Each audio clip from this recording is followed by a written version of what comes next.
नमस्कार। कुरुक्षेत्र भूमि चुनावी यात्रा को लेकर पहुंची है पानीपत के ग्रामीण क्षेत्र में और आज हम खास मुलाकात करवाएंगे जो भावी प्रत्याशी है। इनसे जानकारी लेंगे कि इनका जो राजनीतिक में आने का मेन पर्पज क्या है। तो आइए सर से जानकारी लेंगे। सर नमस्कार। नमस्कार जी मैडम जी, नमस्कार। सर कुरुक्षेत्र भूमि न्यूज में स्वागत है। जनता आपको लाइव सुनना चाहती है, आपके थॉट जानना चाहती है, तो एक बार जानकारी दीजिए। नमस्कार जी, मैं सभी गाँव वासियों को अपनी तरफ से हार्दिक शुभकामनाएं देता हूँ। और जी मैं बिल्कुल युवाओं, भाइयों, बुजुर्गों सभी से हाथ जोड़कर गांव की सेवा के लिए ये कोशिश कर रहा हूँ कि मेरे को एक मौका दिया जाए और इस मौके में मेरे को शामिल किया जाए। सर आप अपने ग्रामीण अंचल को एक शहर की तरह किस तरह विकसित कर सकते हैं? ऐसा जी करने के लिए तो बहुत कुछ है, लेकिन मौका मिलते ही पूरी कोशिश यही करूँगा कि भाई पूरे गांव को सेवा का मौका मिल दिया जाए मेरे को। और पूरा मतलब कहने का ये है कि ग्रामीण को शहर की तरह सब साफ सुथरा बनाने की कोशिश है। सर युवाओं के प्रति, लड़कियों के और महिलाओं के प्रति आपकी क्या सोच है? उनका विकास किस प्रकार करोगे? विकास जी पहले तो ये है, जैसे स्कूल है, गवर्नमेंट स्कूल हैं, गर्ल्स स्कूल है, स्कूल को बिल्कुल हर तरीके से साफ़ सुथरा, टीचर की सुविधा, जो भी चीज़, जो भी मदद होगी मेरे वो करी जाएगी। पढ़ाई के बारे में बिल्कुल जैसे भी मास्टर, जो भी कोई पदाधिकारी जो भी कुछ मांगेगा वो देने के लिए तैयार है। सर सरपंच की कितनी अथॉरिटी होती है और जो सरपंच की कार्यशैली होती है वो कितने वर्ष की होती है?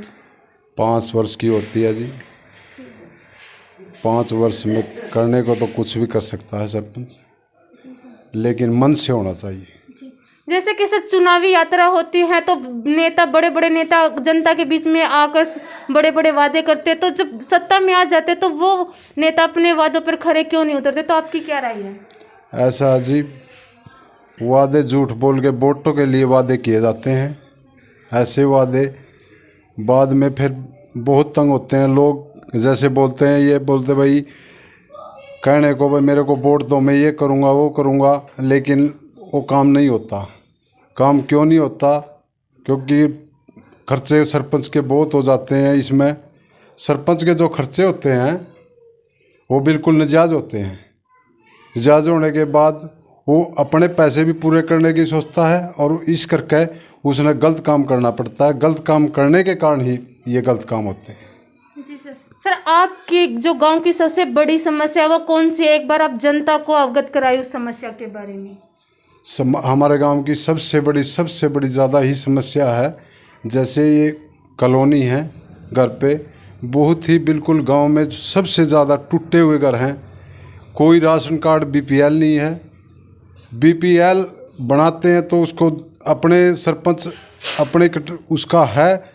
मैंने वोट दिया तो मेरे को तो वोट दिया तो मेरा तो बन जाएगा, दूसरे का कट जाएगा। सबसे मेन ये है, तरफदारी होती है इस काम में।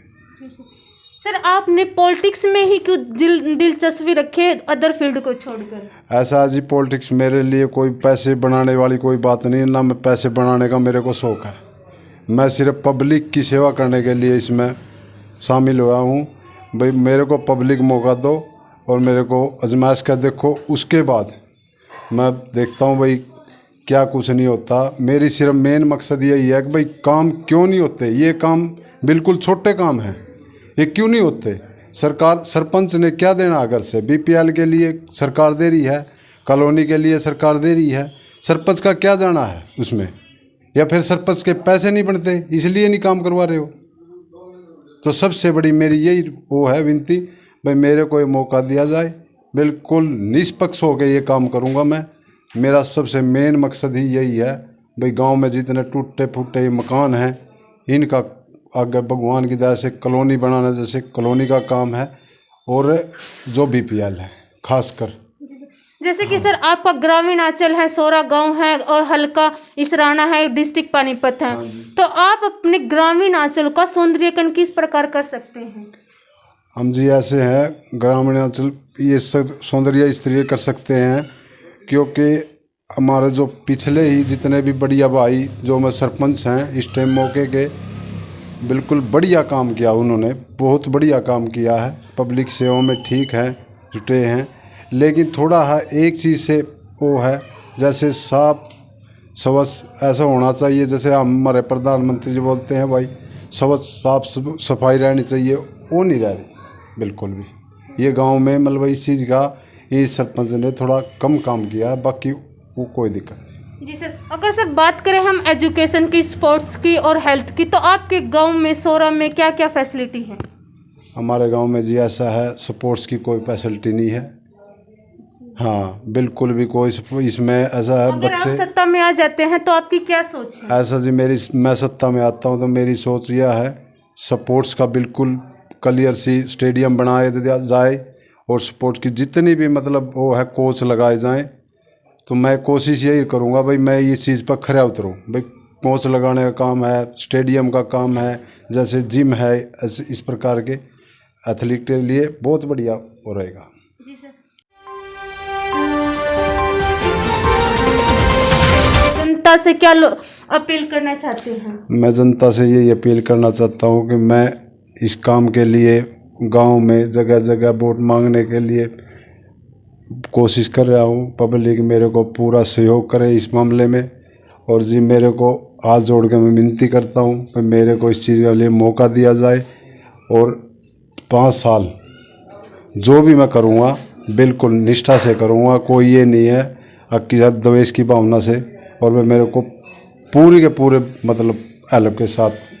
हाँ सर, अंत में एक छोटा सा क्वेश्चन रहेगा कि जो दिवाली भैया दूज राष्ट्रीय पर्व है वो नज़दीक, तो आप अपने देशवासियों को, हल्का वासियों को, अपने गाँव वासियों को किस प्रकार का संदेश, शुभकामनाएं देना चाहते हैं? मैं अपने हल्का वासियों को, गाँव वासियों को, प्रदेशवासियों को अपनी ओर से दीपावली की बिल्कुल भैया दूज की तरफ से शुभकामनाएं देता हूँ। ठीक, हाँ बहुत अच्छी सोच है सर। देखिए, आज कुरुक्षेत्र भूमि न्यूज पहुंचा था पानीपत डिस्ट्रिक्ट हल्का इसराना और गांव सोरा में, और आज हमारी खास मुलाकात में थे जो भावी सरपंच सुरेंद्र जी थे। इन्होंने अपने गांव की जो समस्या है उस समस्या का के बारे में अवगत करवाया, और उस समस्या का निवारण किस प्रकार होगा। तो बने रहे कुरुक्षेत्र भूमि न्यूज में एक नए चेहरे के साथ। सर धन्यवाद। धन्यवाद। फिर मुलाकात होगी एक नए चेहरे के साथ।